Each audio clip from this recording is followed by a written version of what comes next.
오늘 우리가 다 함께 나눌 말씀은 마태복음 9장 18절부터 34절 말씀입니다. 본문을 제가 한 절, 여러분이 한 절 교독하겠습니다. 예수께서 이 말씀을 하실 때에 한 관리가 와서 절하며 이르되 내 딸이 방금 죽었사오나 오셔서 그 몸에 손을 얹어 주소서. 그러면 살아나겠나이다 하니 예수께서 살아나시면 저희들도 가더니 12해 동안이나 혈루증으로 앓는 여자가 예수의 뒤로 와서 그 겉옷가를 만지니 이제 마음에 그 겉옷만 만져도 그를 낫겠다 하니라.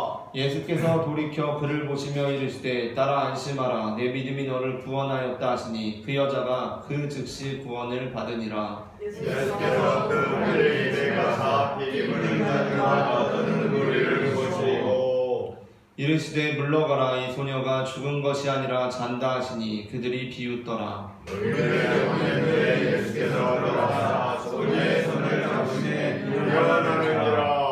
그 소문이 그 온 땅에 퍼지더라. 예수께서 거기에서 떠나실 때 우맹이 따라오며 소리질러 이르되 바리새인 소녀 우리를 불쌍히 여기소서 하더니 예수께서 집에 들어가심에 맹인들이 그에게 나아오거늘 예수께서 이르시되 내가 등이 이 일 할 줄을 믿느냐 대답하되 주여 그러하오이다 하니 예수께서 그들의 눈을 만지시며 이르시되 너희 믿음대로 되라 하시니 그 눈들이 밝아진지라. 예수께서 엄히 경고하시되 삼가 아무에게도 알리지 말라 하셨으나 그들이 나가서 예수의 소문을 그 온 땅에 퍼뜨리니라.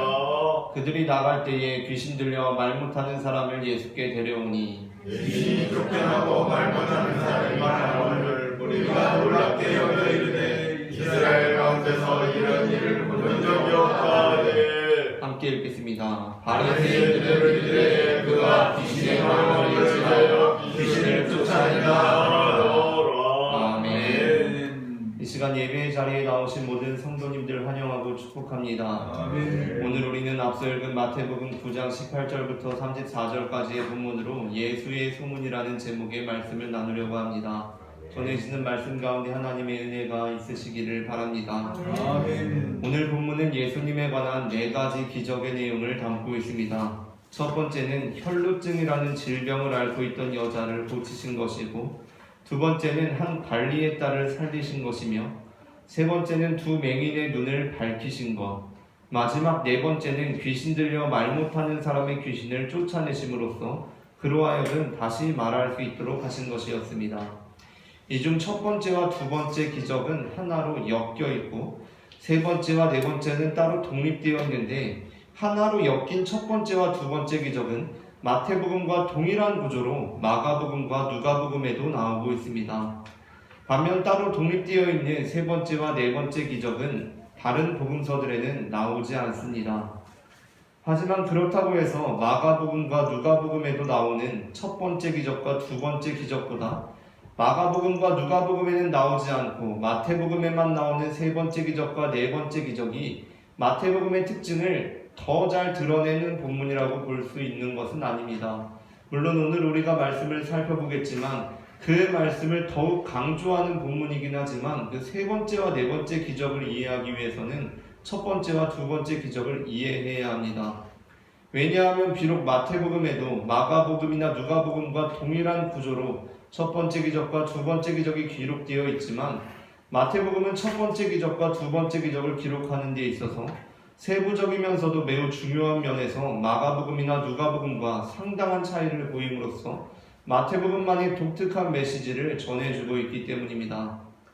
그러니까 첫 번째 기적과 두 번째 기적이 엮여 있다라고 하는 것은 처음에 한 관리가 와서 예수님께 자기 딸을 살려달라고 하고 그 중간에 혈루증 여인이 중간에 등장합니다. 그리고 다시 한 관리의 딸을 살리시는 기적으로 이어지고 있기 때문에 이 첫 번째 이적과 두 번째 이적이 엮여 있다라고 그렇게 말씀을 드리는 것입니다. 그런데 이 첫 번째, 두 번째 기적이 누가복음과 마가복음과 상당히 차이를 보이면서 기록되어 있다는 것입니다. 그 차이를 통해 드러나는 마태복음의 특징을 살펴보기 전에 먼저 마가복음과 누가복음의 내용을 살펴보도록 하겠습니다. 마가복음과 누가복음이 마태복음과 차이를 보이면서도 그 둘이 공통적으로 전하고 있는 내용들이 있습니다. 그중 가장 첫 번째로 발견할 수 있는 것은 마태복음에는 한 관리로 기록되어 있고 마가복음과 누가복음에는 회당장 야이로라고 기록되어 있는데 이 사람의 어린 딸이 마가복음과 누가복음에서는 거의 죽어가고 있는 것으로 기록되어 있다는 것입니다. 마가복음 5장 22절부터 23절 말씀을 합독하겠습니다. 회당장 중에 하나인 야이로라 하는 이가 와서 예수를 보고 발 아래에 엎드려 간곡히 구하여 이르되 내 어린 딸이 죽게 되었사오니 오셔서 그 위에 손을 얹으사 그로 구원을 받아 살게 하소서 하거늘. 아멘. 마가복음에서 내 어린 딸이 죽게 되었다라고 이렇게 말씀하고 있습니다. 누가복음 4장 41절부터 42절 말씀을 함께 읽겠습니다. 이에 회당장인 야이로라 하는 사람이 와서 예수의 발 아래에 엎드려 자기 집에 오시기를 간구하니 이는 자기에게 12살 된 외딸이 있어 죽어 가미로라. 예수께서 가실 때에 무리가 밀려들더라. 누가복음에서도 역시 어떻게 기록되어 있습니까? 죽어가고 있다라고 기록하고 있습니다. 다음으로 마가복음과 누가복음이 또한 공통적으로 전하고 있는 것은 혈루증을 앓던 여자가 예수님의 손에 또는 옷가에 손을 대자마자 즉시 병이 나았다는 것입니다. 마가복음 5장 25절부터 29절 말씀을 합독하겠습니다. 제가 한 절 여러분이 한 절 교독하겠습니다. 12해를 혈루증으로 앓아온 한 여자가 있어 많은 이스라엘이 괴로움을 받았고 가진 것도 다 허비하였으되 아무 유명함이 없고 도리어 충만하였던 자에 예수의 소문을 듣고 무리 가운데 끼어 뒤로 와서 그의 옷에 손을 대니 이는 내가 그의 옷을 만들려고 오늘 하느니라. 함께 읽겠습니다. 이에 그의 혈루 근원이 곧 마름에 병이 나은 줄을 몸이 깨달으니라. 아멘. 마가복음에서 어떻게 말씀하고 있습니까? 그의 옷에만 손을 대어도 구원을 받으리라 생각하고 또 그 만졌을 때 그의 혈루 근원이 말랐다라고 이렇게 전해주고 있습니다. 누가복음 8장 43절부터 44절 말씀을 합독하겠습니다. 이에 12해를 혈루증으로 앓는 중에 아무에게도 고침을 받지 못하던 여자가 예수에 들어와서 그의 옷가에 손을 대니 혈루증이 즉시 그쳤더라. 아멘. 누가복음 본문 역시 옷가에 손을 대니 혈루증이 즉시 그쳤다라고 전해주고 있습니다. 또 셋째로 마가복음과 누가복음에서 공통점으로 전하고 있는 것은 이제 이 일이 벌어졌을 때 어떤 여자가 예수님의 옷가에 손을 대었을 때 예수님께서 자신에게 손을 댄 자가 누구인지 수고롭게 시간을 들여서 애써 찾으셨다는 것입니다. 그러니까 여기에서 나타나는 뉘앙스는 예수님께서 자기에게 손을 댄 사람이 누군지 몰라서 누가 내 손을 대었냐라고 찾고 계신다는 것입니다. 마가복음 5장 30절부터 32절 말씀을 합독하겠습니다. 예수께서 그 능력이 자기에게서 나간 줄을 곧 스스로 아시고 우리 가운데서 돌이켜 말씀하시되 누가 내 옷에 손을 대었느냐 하시니 제자들이 여짜오되 우리가 애워싸 미는 것을 보시며 누가 내게 손을 대었느냐 물으시나이까 하되 예수께서 이 일을 행한 여자를 보려고 불러오시니. 아멘. 예수님께서 애써 찾고 계십니다. 누가복음 8장 45절부터 46절 본문 역시 마찬가지입니다. 말씀을 합독하겠습니다. 예수께서 이르시되 내게 손을 댄 자가 누구냐 하시니 다 아니라 할 때에 베드로가 이르되 주여 우리가 밀려들어 미나이다. 예수께서 이르시되 내게 손을 댄 자가 있도다. 이는 내게서 능력이 나간 줄 알미로다 하시되. 아멘. 예수님께서 지금 누가 나한테 손을 대었다고 막 찾고 계십니다. 마지막으로는 여전히 그 자리에 머물러 계실 때 회당장의 집에서 사람들이 와서 회당장의 딸이 죽었다는 소식을 전해준 것입니다. 마가복음 5장 35절 말씀을 합독하겠습니다. 아직 예수께서 말씀하실 때에 회당장의 집에서 사람들이 와서 회당장에게 이르되 당신의 딸이 죽었나이다. 어찌하여 선생을 더 괴롭게 하나이까. 아멘. 누가복음 8장 49절도 읽겠습니다. 아직 말씀하실 때에 회당장의 집에서 사람이 와서 말하되 당신의 딸이 죽었나이다. 선생님을 더 괴롭게 하지 마소서 하거늘. 아멘. 많은 설교자들이 마태복음 본문보다는, 우리가 처음에 읽었던 마태복음 본문보다는 마가복음이나 누가복음의 본문으로 설교하기를 더 선호하기 때문에 우리는 마태복음보다 마가복음과 누가복음의 내용이 더 익숙합니다. 그렇다면 왜 많은 설교자들이 마태복음 본문보다 마가복음이나 누가복음 본문으로 설교하기를 더 선호합니까? 그 이유는 마가복음과 누가복음의 전개가 마태복음보다 더 극적이기 때문입니다. 드라마틱하기 때문입니다. 마가복음과 누가복음의 내용을 우리가 앞서 읽은 내용들을 정리해 봅시다. 먼저 회당장이 나와서 지금 죽은 게 아니라 거의 죽어가고 있는 자신의 딸을 고쳐달라고 예수님께 다급하게 청합니다. 그래서 예수님을 모시고 막 황급히 집으로 향합니다. 그런데 그 와중에 예수님의 옷에 손을 대기만 해도 자신의 병이 낫겠다고 믿는 한 여인이 그녀 나름의 간절함으로 이 사건에 끼어들어서 예수님께 손을 댑니다. 그리고 고침을 받습니다. 그래도 거기까지는 아무런 상관이 없습니다. 그런데 바로 이 지점부터 문제가 발생합니다. 극적인 장면이 연출됩니다. 그것은 바로 그때 예수님께서 갑자기 황급히 걸음을 옮기시다가 멈추시더니 자신에게 손을 댄 사람이 있다라고 찾고 계신다는 것입니다. 아니, 지금 회당장 야이로로서는 자기 딸이 거의 죽어가고 있기 때문에 한시가 급한데 예수님께서는 걸음을 멈추시고 누가 나한테 지금 손을 대었다라고 찾고 계십니다. 예수님의 이러한 행동에 대해서 베드로를 비롯한 제자들조차도 당혹스러워하면서 지금 무리가 여기저기서 밀고 있습니다. 무슨 말씀을 하시는 것입니까? 라고 응답합니다. 아무래도 좀처럼 해답이 나지 않을 것 같은 문제에 대해서 지금 예수님께서는 답을 찾고 계신 것입니다. 그렇게 시간을 지체하고 계십니다. 누가 손댔냐라고 계속 찾고 계십니다. 이처럼 마가복음과 누가복음에서는 딸이 거의 죽어가고 있는 회당장 야이로의 다급함으로 인해서 이제까지 빠른 속도로 전개되던 글의 호흡이 예수님께서 누가 나에게 손을 대었다고 걸음을 멈추시면서 그 흐름이 상당히 느려지고 있습니다. 그렇게 시간이 지체되고 있습니다. 그리고 아니나 다를까 이 상황이 종결되고 다시 걸음을 옮기려고 하자 회당장의 집으로부터 사람들이 와서 당신의 딸이 이제 죽었다라는 소식을 전해줍니다. 이처럼 마가복음과 누가복음에는 예수님께서 누가 나에게 손을 대었다며 두리번거리실 때 딸의 죽음을 앞두고 촌각을 다투던 그 아버지의 조바심이, 그리고 그로 인하여 딸이 결국에 죽게 되었다는 소식을 접했을 때 느꼈을 아버지의 침통함이 그대로 전해져 옵니다. 하지만 마태복음에는 그런 극적인 기술들이 모두 제거되어 있고 조정되어 있습니다. 마태복음은 마가복음이나 누가복음과 이 네 가지 면에서 모두 다 차이를 보이고 있습니다. 먼저 마태복음에서는 관리의 아이가 이미 죽은 것으로 기록되어 있습니다. 마태복음 9장 18절 말씀을 합독해 보겠습니다.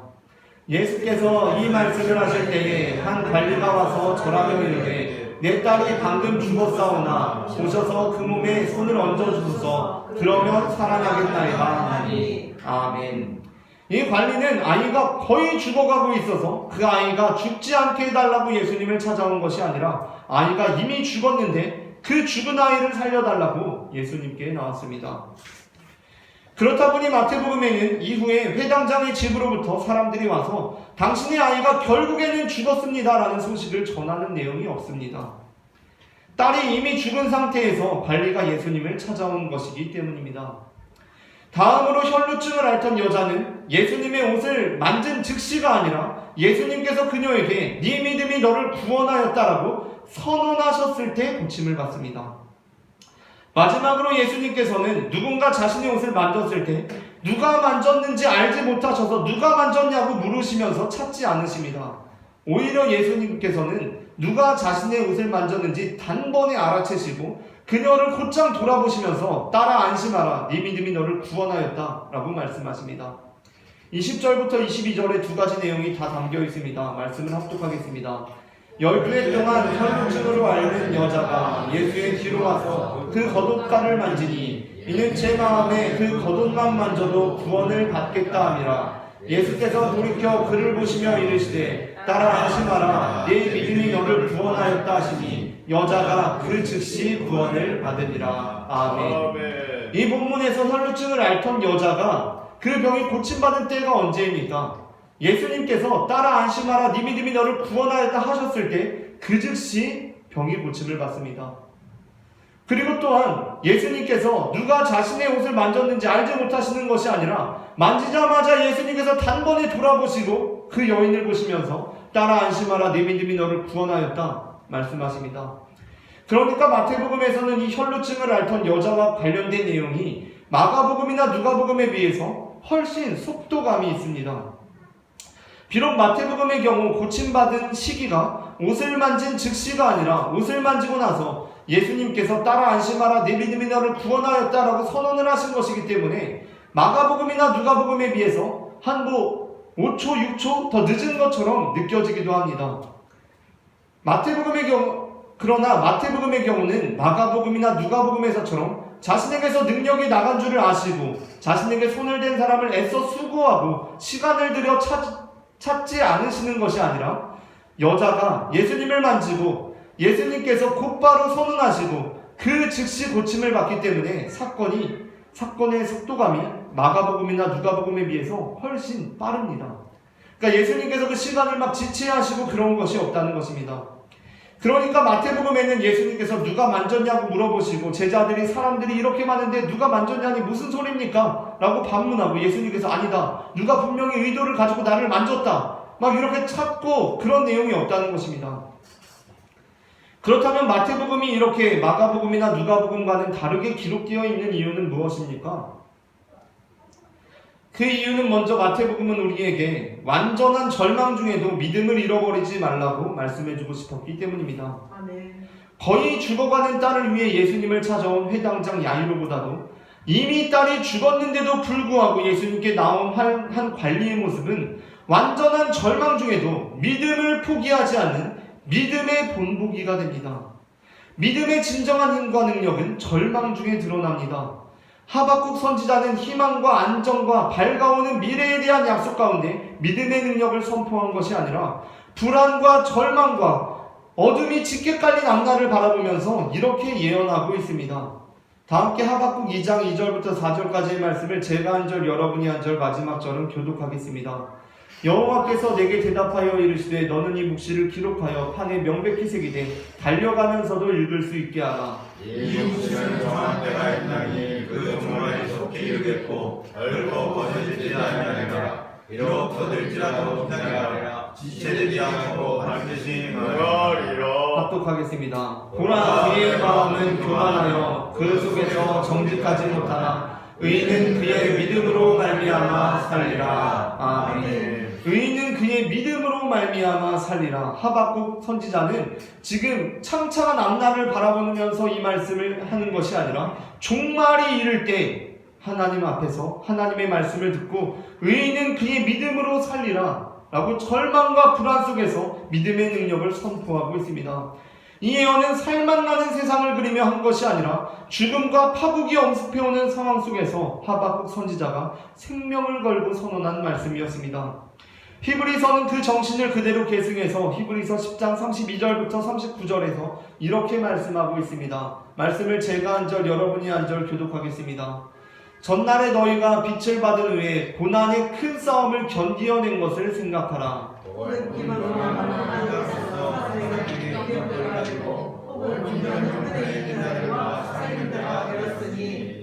너희가 갇힌 자를 동정하고 너희 소유를 빼앗기는 것도 기쁘게 당한 것은 더 낫고 영구한 소유가 있는 줄 알미라. 그러므로 너희 정탐을 버리지 말라. 이것이 무슨 상을 빼앗느니라. 너희에게 인내가 필요하면 너희가 하나님의 뜻을 행한 후에 약속하신 것을 받기 위함이라. 잠시 잠깐 그냥 우리가 오시니 지체하지 않으시니라. 나의 의인은 믿음으로 말미암아 살리라. 또한 뒤로 물러가면 내 마음이 그를 기뻐하지 아니하리라 하셨느니라. 우리는 뒤로 물러가는 자가 아니오 오직 영혼을 구원하게 이르는 믿음을 가진 자니라. 아멘. 히브리서 역시 어떻게 고백하고 있습니까? 잠깐 후면 오실 일을 바라보면서 의인은 믿음으로 말미암아 살리라 라고 선포하고 있습니다. 믿음은 시련 속에서도 결국에는 하나님의 뜻이 실현될 것을 믿음의 눈으로 바라보며 사는 것입니다. 그리고 마태복음이 이렇게 마가복음이나 누가복음과는 다르게 기록되어 있는 다음 이유는 우리의 삶에 나타나는 하나님의 능력, 그러니까 하나님의 기적이란 우리의 믿음으로 인해서가 아니라 예수님의 은혜로 주어지는 것임을 분명히 알게 하기 위함이었습니다. 다시 마태복음 본문을 보면서 앞서 살펴본 혈루증을 앓던 여자가 고침받았던 내용을 살펴봅시다. 마가복음과 누가복음에서는 그 여자가 예수님의 옷에만 손을 대어도 고침을 받겠다는 믿음을 가지고 예수님의 옷에 손을 대었을 때 즉시로 그 혈루증이 고침받습니다. 하지만 마태복음은 그 시기를 옷을 만졌을 때가 아니라 예수님께서 돌이켜 그녀를 보시며 따라 안심하라, 네 믿음이 너를 구원하였다 라고 말씀하신 대로 조정합니다. 그러니까 마태복음에서는 혈루증을 앓던 여인이 예수님의 옷에만 손을 대어도 고침을 받겠다는 믿음을 가지고 예수님의 옷에 손을 대었을 때에는 아무 일도 벌어지지 않았던 것입니다. 이를 통해 마태복음은 마가복음과 누가복음 본문으로 인해 우리가 오해할 만한 부분에 대해 바로잡아주고 있습니다. 분명 마가복음과 누가복음은 믿음의 힘을 드러내기 위해 그와 같은 방법으로 본문을 전개하였습니다. 그러나 마태복음은 오히려 앞선 관리의 딸, 그 딸이 이미 죽었음에도 불구하고 그 관리가 예수님을 찾아온 것을 통해서 믿음에 대해서 더욱 분명하게 강조했습니다. 그래서 마태복음은 그곳에서 믿음의 힘 자체를 긍정하고 이제 이 이후에는 우리에게 나타나는 기적은 우리의 믿음으로 인한 것이 아니라 예수님의 은혜로 이루어지는 것임을 나타내고 있습니다.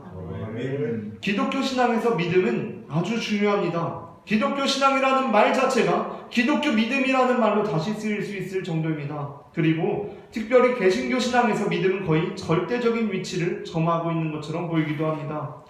왜냐하면 개신교가 구교, 천주교로부터 종교개혁을 할 때 무엇보다 강조한 것이 바로 믿음이기 때문입니다. 그 근거가 되었던 바 있는 로마서 1장 16절부터 17절 말씀을 합독하겠습니다. 내가 복음을 부끄러워하지 아니하노니 이 복음은 모든 믿는 자에게 구원을 주시는 하나님의 능력이 되리라. 먼저는 유대인에게요 그리고 헬라인에게로다. 복음에는 하나님의 의가 나타나서 믿음으로 믿음에 이르게 하나니 기록된 바 오직 의인은 믿음으로 말미암아 살리라 함과 같으니라. 아멘. 사도 바울 역시 앞서 읽었던 히브리서와 같이 하박국의 예언을 인용하고 있습니다. 하지만 사도 바울은 히브리서와 달리 하박국의 맥락을 그대로 유지하고 있지는 않습니다. 이 부분이 굉장히 흥미로운 부분입니다. 이 부분을 우리가 반드시 기억해야 합니다. 하박국 선지자의 예언을 통해서 앞서 읽었던 히브리서 기자는 하박국 선지자의 예언을 인용하면서 그 상황을 그대로 가지고 왔습니다. 그런데 사도 바울은 하박국 선지자의 예언을 가져오면서 그 상황과 별도로 이 예언을 가져오고 있다는 것입니다.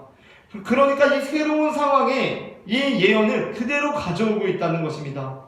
히브리서의 경우 하박국의 맥락을 그대로 유지하면서 믿음이라는 것은 시련 속에서도 결국에는 하나님의 뜻이 실현될 것을 우리의 믿음의 눈으로 바라보며 사는 것이라고 했습니다. 그러나 사도 바울에게 있어서 의인은 그의 믿음으로 말미암아 살리라라는 하박국의 예언은 다른 방향으로 전환됩니다. 그것은 바로 우리가 믿음으로 구원을 받는다는 것이었습니다. 사도 바울은 절망 중에 시련 중에 지켜야 할 믿음에 대해서 말씀하고 있는 것이 아닙니다. 오히려 사도 바울이 전하고 있는 것은 우리는 혈통이라든가 민족 또는 로마서에서 이어지는 주제들을 살펴볼 때 행함으로 구원을 받는 것이 아니라 믿음으로 구원을 받는다는 것이었습니다. 그래서 여기서 유의할 점이 있습니다. 사도 바울이 주장한 것은 혈통이 아니라 민족이 아니라 행함이 아니라 믿음이라는 것입니다. 사도 바울은 혈통이 아니라 민족이 아니라 행함이 아니라 믿음이다 라고 주장합니다. 그렇기 때문에 종교개혁가들은 당시 구교에 의해서 오용되던 행함의 메시지가 아니라 오직 믿음으로 구원을 받는다며 이 본문을 근거로 삼았습니다.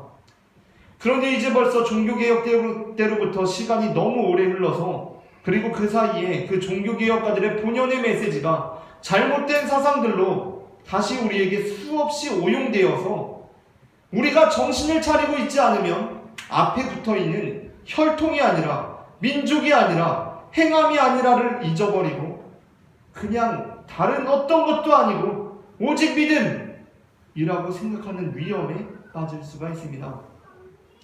분명 사도 바울이 오직 의인은 믿음으로 말미암아 살리라라고 선포한 것은 말 그대로의 오직이 아니라 혈통이 아니라 민족이 아니라 행함이 아니라 오직 믿음이었다는 것입니다.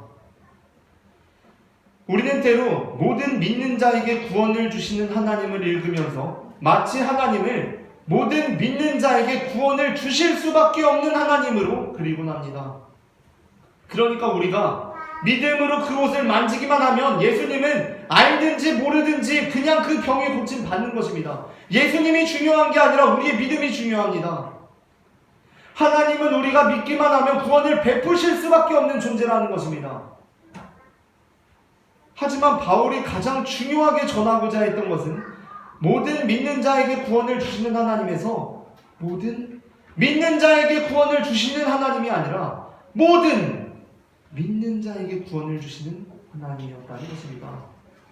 그러니까 복음은 하나님의 구원은 유대인으로 한정되는 것이 아니라 민족이나 혈통으로 받는 것이 아니라 모든 믿는 자에게 구원이 주어진다는 것입니다. 그런데 우리는 그러한 바울의 강조점을 다 잊어버리고 그냥 무조건 믿음이라고 목소리를 높입니다. 구원이 유대인으로 제한되어야 한다는 주장에 대해서는 또는 구원에는 어떠한 행함의 조건들이 채워져야 한다는 주장에 대해서는 우리는 여전히 단호하게 오직 믿음이라고 목소리를 높여 주장해야 합니다. 구원은 결코 혈통으로, 민족으로 어떤 조건으로 제한될 수 있는 것이 아닙니다. 하지만 우려되는 것은 그렇게 우리가 기계적으로 오직 믿음 주장하다가 하나님의 은혜에 대해서마저도 우리가 오직 믿음 하고 반응하게 되는 것입니다. 저쪽에서 혈통할 때 오직 믿음 하고, 저쪽에서 민족할 때 오직 믿음 하고, 저쪽에서 행함할 때 오직 믿음 하다가 저쪽에서 은혜 했는데 오직 믿음 해버리는 것입니다. 무슨 판소리에 고수 노릇하다가 판소리 막 하면 계속 얼씨구 하지 않습니까? 신이 나가지고 오직 믿음 하다가 은혜하면 여기서 오직 믿음 안 해야 되는데 은혜했는데 오직 믿음 또 하고 있는 것입니다. 관성에 따라서 민족이 아니라 오직 믿음, 행함이 아니라 오직 믿음 하다가 은혜가 아니라 오직 믿음 하고 있다는 것입니다. 사도 바울은 로마서 1장부터 믿음을 주장하고 있습니다. 그런데 로마서 5장에 이르러서 그는 이렇게 고백하고 있습니다. 로마서 5장 1절부터 2절 말씀을 합독하겠습니다.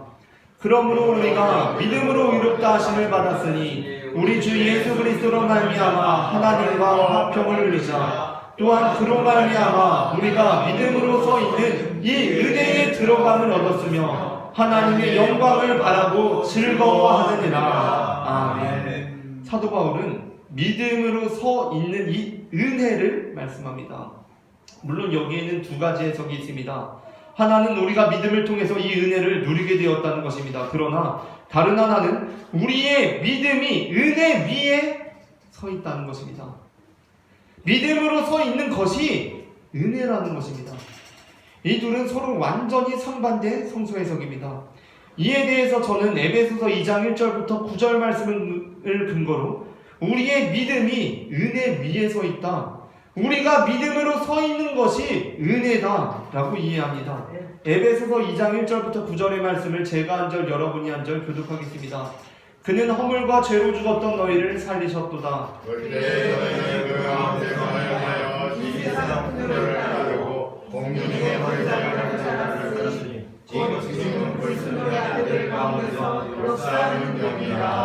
전에는 우리도 다 그 가운데서 우리 육체의 욕심을 따라 지내며 육체와 마음에 원하는 것을 하여 다른 이들과 같이 본질상 진노의 자녀이었더니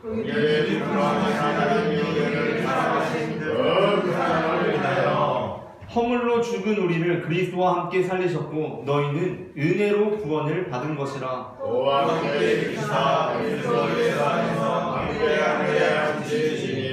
이는 그리스도 예수 안에서 우리에게 자비하심으로써 그 은혜의 지극히 풍성함을 오는 여러 세대에 나타내려 하심이라. 너희는 그 은혜에 의하여 믿음으로 말미암아 구원을 받았으니 이것은 너희에게서 난 것이 아니요 하나님의 선물이라. 함께 읽겠습니다. 행위에서 난 것이 아니니 이는 누구든지 자랑하지 못하게 하려 함이라. 아멘. 사도 바울은 우리는 은혜에 의해서 믿음으로 말미암아 구원을 받은 것이다 이렇게 말씀합니다. 믿음보다 우선적으로 은혜가 있다는 것입니다. 그러므로 우리는 이것이 하나님의 선물로 받은 것임을 기억해야 한다는 것입니다. 그러므로 우리는 이것을 누구도 자랑할 수가 없습니다. 우리는 행함이 아니라 믿음으로 구원을 얻습니다. 믿음은 혈통과 민족의 장벽을 무너뜨리는 힘입니다. 그러한 면에서 기독교에서 믿음은 정말 중요합니다. 그런데 그 믿음이 서 있는 근거가 있습니다. 정말 그것이 않으면 믿음이 너무나 무력한 것이 되어버리고 마는 토대가 있습니다. 그것이 무엇입니까? 바로 하나님의 은혜입니다. 사도 바울은 이렇게 말씀하고 있습니다. 너희는 은혜로 구원을 받은 것이라. 너희는 그 은혜에 의해서 믿음으로 말미암아 구원을 받았으니 이것은 너희에게서 난 것이 아니요 하나님의 선물이다. 믿음으로 서 있는 이 은혜, 곧 우리가 믿음으로 서 있는 것이 사실은 은혜 위에 그렇게 서 있다는 것입니다. 고린도전서 15장 10절입니다. 말씀을 합독하겠습니다. 그러나 내가 나된 것은 하나님의 은혜로 된 것이니 내게 주신 그의 은혜가 헛되지 아니하여 내가 모든 사도보다 더 많이 수고하였으나 내가 한 것이 아니요 오직 나와 함께 하신 하나님의 은혜로라. 아멘. 그래서 믿음의 사도 바울은 자신의 가장 핵심적인 신앙 고백에서 이렇게 고백하고 있습니다. 내가 한 것이 아니다. 다 하나님의 은혜다 라고 말합니다. 오늘 마태복음 본문이 우리에게 드러내어주고 있는 것이 바로 그 부분입니다. 우리가 마가복음과 누가복음의 본문만을 보다 보면 마치 믿음이 그 모든 일을 다 이루어낸 것 같습니다. 예수님께서는 마치 믿기만 하면 그 능력을 행하실 수밖에 없는 자판기처럼, 동전을 넣으면 커피가 나와야 하는 자판기처럼 우두커니 서 있고, 우리는 그 옷을 믿음으로 만지기만 하면 예수님의 의지나 의도와는 상관없이 예수님이 알든지 모르든지 기적은 일어나는 것입니다. 그래서 무엇보다 중요한 것은 우리의 믿음이라고 여겨집니다. 그렇게 성경을 편협하게 읽게 되면 심지어 은혜보다 믿음이 중요하다고 오도될 위험이 있습니다. 하지만 다행히도 성경은 마가복음과 누가복음을 통해 이 말씀을 우리에게 들려주면서 마태복음을 통해서도 들려줌으로써 우리로 하여금 믿음의 능력에 대해서 분명히 알게 하면서도 그 믿음을 서게 하는 은혜의 중요성도 놓치지 않게 하고 있습니다. 아멘. 구원은, 고침은 우리의 어떠한 행위, 나아가 믿음도 아니고 예수님의 선언, 즉 은혜로부터 나온다고 말입니다. 오늘 본문에 나오고 있는 혈루증을 앓던 여자와 두 맹인들이 바로 그 은혜를 가장 분명하게 경험한 사람들이었습니다. 그래서 오늘 본문은 그들이 낸 소문이 그들이 주체가 된 소문이 아니라 예수님께서 주체가 되는 소문이었다고 전해주고 있습니다. 두 맹인들은 예수님을 믿고 고침받았기 때문에 자 여러분 보십시오, 제가 예수님을 믿었더니 이렇게 다시 보게 되었습니다 라고 자신들이 주체가 된 소문을 내지 않았습니다. 혈루증을 앓던 여자는 예수님께서 네 믿음이 너를 구원하였다 라고 말씀까지 해주셨으니 여러분 보십시오, 제가 예수님 잘 믿었더니 이렇게 혈루증이 나았습니다 라고 소문내지 않았습니다. 오늘 본문 31절은 그 소문이 어떠한 소문이었는지 명확하게 말씀해주고 있습니다. 오늘 본문 31절입니다. 함께 읽겠습니다. 그들이 나가서 예수의 소문을 온 땅에 퍼뜨리니라. 아멘. 그러므로 이름도 없는 이 두 맹인과 이 혈루증을 앓던 여인은 오늘날 우리가 보고 배워야 할 모범이 됩니다. 이들이 낸 소문은 어떠한 소문입니까? 그것은 예수의 소문이었습니다. 고침받은 이들의 믿음, 우리들의 믿음이 주체가 되고 그것이 제목이 되는 소문이 아니라 그들을 싸매시고 고치시고 돌아보신 예수님의 은혜가 주체가 된 소문이었다는 것입니다. 이에 대해 어떤 바리새인들은 예수님께서 그런 능력을 행하시는 것이 귀신의 왕을 의지하고 있는 것이라며 거짓 소문을 퍼뜨립니다. 하지만 예수님의 은혜가 주체가 되는 소문 앞에서 그러한 거짓 소문은 제자리를 찾지 못하고 어정쩡하게 뒤로 물러나게 됩니다. 위로부터 쏟아지는 장엄한 폭포 소리 앞에서 분위기 깨는 소리는 애써 해보아도 잘 들리지조차 않는 법입니다. 그런데 사실 오늘 본문에서 우리에게 가장 은혜가 되고 위로가 되며 또 읽고 나면 마음속에 남는 말씀이 바로 예수님께서 우리에게 네 믿음이 너를 구원하였다 라고 말씀하시는 구절이기도 합니다. 그래서 우리가 헷갈립니다. 대체 우리가 구원을 받는다면 믿음으로 받는 것인지 아니면 은혜로 받는 것인지 헷갈리는 것입니다. 왜 그렇습니까? 예수님께서 네 믿음이 너를 구원하였다 라고 말씀하시기 때문입니다. 예수님께서는 분명히 우리에게 은혜가 아니라 네 믿음이 너를 구원하였다 라고 말씀하시는데 우리는 그 말씀을 어떻게 받아들여야 합니까? 여기서 우리가 유념해야 할 것은 성경은 무슨 자판기 사용 설명서가 아니라 하나님과 믿음의 사람들이 주고받은 편지라는 것입니다. 이 편지에서 믿음의 사람들은 하나님께 모든 것이 하나님의 은혜라고 고백하고, 하나님께서는 믿음의 사람들에게 이 모든 것이 너의 믿음으로 된 것이라고 말씀해 주십니다.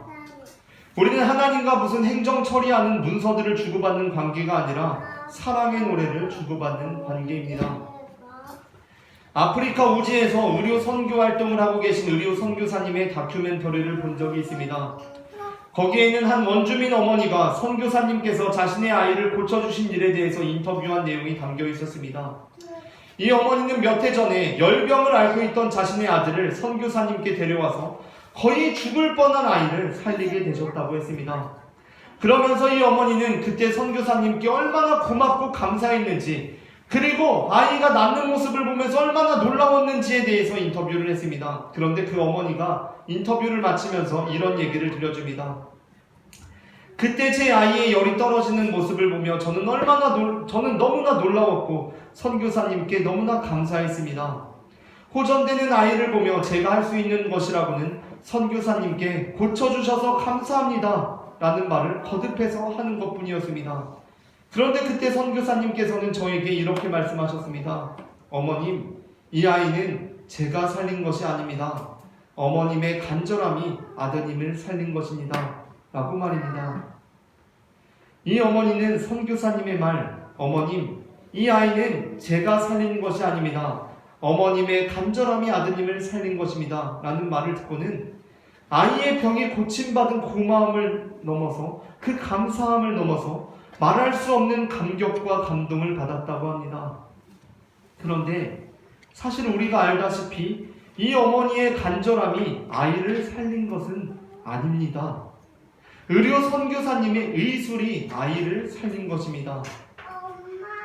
그래서 어머니는 이 말을 듣고, 아, 그렇구나, 내 간절함이 아이를 살린 거구나 라고 생각해서는 안 됩니다.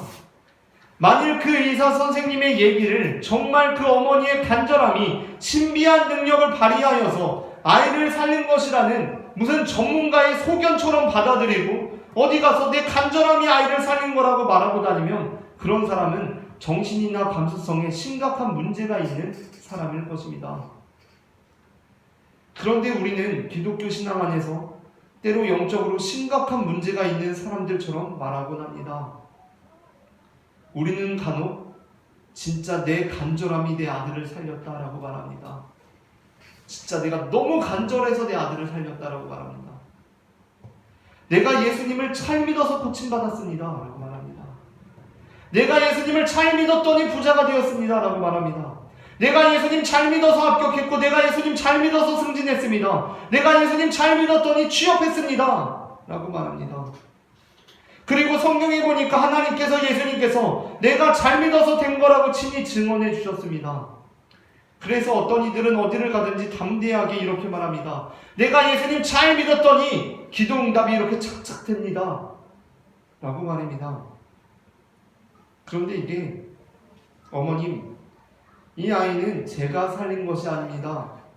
어머님의 간절함이 아드님을 살린 것입니다 라고 얘기해준 선교사님 입장에서 생각해보면 이게 참 뭐라고 하기도 어려울 만큼 가슴이 갑갑해져 오는 것입니다. 이게 무슨 상황이지 싶은 겁니다. 내가 이 아이를 고쳐주고 당신의 간절함이 아이를 살렸습니다 라고 얘기해줬더니 어디 가서 자기가 진짜 간절해서 아이가 살았다고 말하고 있는 것입니다. 너도 좀 더 간절해봐. 야, 너도 간절하면 아이를 살릴 수 있어 라고 말한다는 것입니다. 다른 어머니들한테 가서 좀 더 간절해야 합니다 라고 막 말하는 것입니다. 삼수한 딸이 드디어 이번에 원하던 대학에 합격했습니다. 최종 합격 소식을 듣고 엄마와 딸이 집안에서 부둥켜 안고 웁니다. 한참을 울다가 딸이 엄마한테, 엄마, 그동안 정말 고생 많았어. 날 위해서 항상 기도해줘서 정말 고마워. 다 엄마의 기도 덕분이야 라고 말합니다. 그럼 엄마는 딸에게 뭐라고 말해줘야 합니까? 아니야, 우리 딸 정말 고생 많았어. 우리 딸 정말 열심히 한 거 엄마가 다 알아 라고 말해야 이게 서로 감동이 되고 위로가 되고 아름다운 관계가 됩니다. 그런데 만일 이때 엄마가, 그래, 엄마가 기도 진짜 열심히 했다, 이게 다 엄마의 기도의 힘이다 라고 하면 어떻겠습니까? 아니 농담이나 우스갯소리가 아니라 진짜 진지하게 이렇게 얘기하고 생각하고 있는 엄마라면 너무나 무섭지 않겠습니까? 나아가서 네가 쪽잠 자면서 전쟁하듯이 공부한 거 그거 다 쓸데없는 거야. 언제는 그렇게 안 했냐? 이게 다 내가 기도해서 된 거야. 내가 기도해서 라고 말하면 진짜 무서울 것 같습니다. 그런 엄마는. 우리는 그 누구보다 기도의 능력을 믿는 사람들이지만 그건 아닙니다. 대학에 합격한 게 단순히 기도해서 된 건 아니라는 말입니다. 사실 그보다도 딸이 열심히 죽을 만큼 열심히 공부해서 된 겁니다. 우리는 공부 안 하고 기도만 해서 인류대에 들어간 사람보다 기도 하나도 안 하고 공부만 해서 인류대에 들어간 사람을 훨씬 많이 알고 있습니다. 그렇게 우리는 기도로 무슨 병이든 낫게 할 수 있다며 아이를 병원에 보내지 않는 부모들이 되어서는 안 됩니다. 하지만 그렇다고 해서 우리가 아이 선교사님이 말을 이상하게 하네 라고 생각한다면 그것도 선교사님의 의도에 대한 온전한 이해라고 할 수는 없습니다. 그렇게 무슨 자판기 설명서 있듯이 이 이야기를 읽으면 안 됩니다. 자판기 설명서 읽듯이 이 이야기를 읽은 다음에 선교사님께서 말씀하신 것은 분명히 잘못된 말이라고, 치명적인 오류가 있다고, 자판기 회사에 여기 설명서에 오타 있다고 전화하듯이 그렇게 행동해서는 안 된다는 것입니다. 이 말을 해준 선교사님의 마음에는 분명한 의도가 담겨 있습니다. 그러니까 선교사님은 의사로서 아들의 병만 고쳐주고 싶었던 것이 아니라 한 사람의 그리스도인으로서 그 어머니의 마음, 그동안 시달렸을 그 어머니의 마음의 고통, 자녀가 병에 걸리지 않도록 제대로 챙기지 못했다는 그 죄책감, 그 모든 것들로부터 그 영혼을 치료해주고 싶었던 그리스도의 사명이 있었던 것입니다. 이것이 바로 우리 아버지 되시는 하나님께서 자녀된 우리와 맺는 관계이고, 또한 그분의 자녀된 우리가 아버지 하나님과 맺어야 하는 관계입니다. 사실 생각해보면 구원에 있어서 우리의 공로가 전혀 없다고 말할 수는 없습니다. 우리는 나름대로 한계 있습니다. 우리는 이 각박한 세상 속에서도 하나님의 뜻에 따라 살려고 애쓰고 있고, 적어도 우리는 정말 최소한 믿기라도 했습니다. 여기에는 분명 우리의 공로가 있습니다. 믿는 것도 우리가 한 것이지 다른 누가 대신해 준 게 아닙니다. 그런데 그러한 상황일지라도 그리스도인이라는 사람들은 어떻게 말하는 사람들입니까? 이 사람들은 하나님의 뜻대로 살려고 애쓰고, 때로는 손해도 보고 때로는 희생도 하고 헌신을 하면서도 도무지 그래, 이 모든 것이 내 힘으로 내가 잘 믿어서 된 거다 라고 말할 줄을 모르는 사람들입니다. 그리스도인들은 정말 열심히 하고 성실히 하고 최선을 해서 다 하면서도 도무지 이거 내가 했다, 내가 잘 믿어서 됐다라고 말할 줄을 모르는 사람들이 바로 그리스도인이라는 것입니다.